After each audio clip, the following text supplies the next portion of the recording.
नमस्कार, जय श्री राधे। मैं हूँ करिश्मा कौशिक और आप सभी दर्शकों का एस्ट्रो तक चैनल पे बहुत बहुत स्वागत है। एस्ट्रो तक को देख सकते हैं तक ऐप से, तो अपने मोबाइल में गूगल प्ले स्टोर पे जाकर के तक ऐप डाउनलोड कर लें। इसके साथ ही साथ आज हम बात करेंगे होली की, क्योंकि होली का पर्व बहुत ही निकट है, हमारे बहुत ही नज़दीक है और ये रंगों का खास पर्व मनाया जाएगा इस बार 9 मार्च और 10 मार्च को। यानी 9 मार्च को होगा होली का दहन और 10 मार्च को खेली जाएगी होली, रंगों का पर्व यानी दुल्हनडी खेली जाएगी 10 मार्च को 2020 के वर्ष में।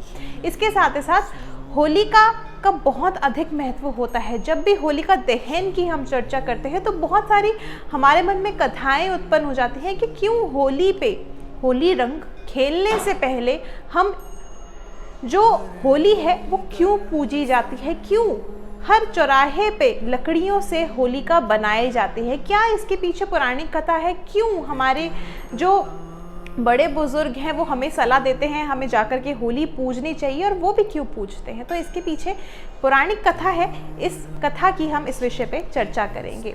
इसके साथ साथ अगर बात करें होलिका दहन से संबंधित, तो होलिका केवल होली ही नहीं है बल्कि ये एक महिला यानी कन्या का नाम होलिका है। अब इसके लिए अगर हम पौराणिक कथाओं में जाएं तो हिरण्यकश्यप, प्रहलाद और होलिका की कहानी यदि आपने सुनी है तो बहुत ही अच्छी बात है, आपको पता होगा कि होलिका दहन क्यों किया जाता है। यदि नहीं सुनी और जो नए दर्शक हमसे जुड़े हैं उनकी जानकारी के लिए हम बता देते हैं कि हिरण्यकश्यप के बेटे प्रहलाद बहुत ही ज़्यादा भक्ति में, विष्णु जी की भक्ति में लीन रहते थे, जिसकी वजह से हिरण्यकश्यप को अपने बेटे प्रहलाद से कहीं ना कहीं परेशानी होती थी, चिड़न होती थी, क्योंकि वो स्वयं को ही भगवान मानते थे।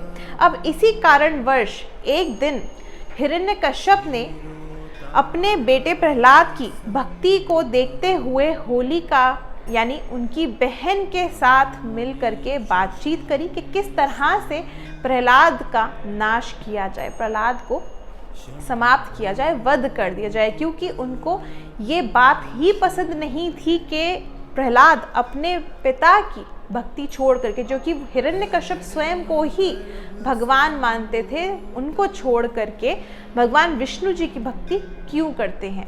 तो इसी कारणवश हिरण्यकश्यप ने अपनी बहन होलिका से चर्चा करी कि प्रहलाद को अग्नि में दहन करना है, मगर इसी के कारणवश, क्योंकि होलिका को इस चीज़ का वरदान था कि होलिका जब भी अग्नि में जाएगी तो वो जल नहीं सकती है, होलिका को अग्नि में ना जलने का वरदान था। तभी इसी चीज़ को लेकर के हिरण्यकश्यप ने अपनी बहन होलिका से बातचीत करी, चर्चा करी।